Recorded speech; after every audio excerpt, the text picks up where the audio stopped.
quite easy.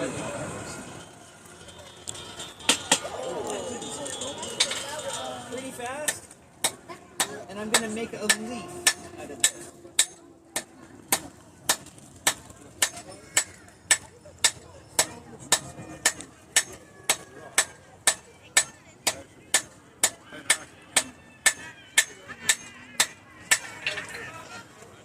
So I just drew that out into a point. Back in the fire. It's a 3-step process, at least.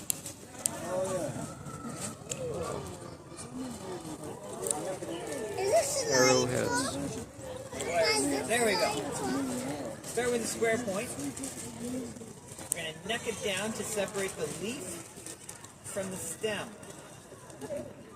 And then we're going to take that leaf, flatten it out.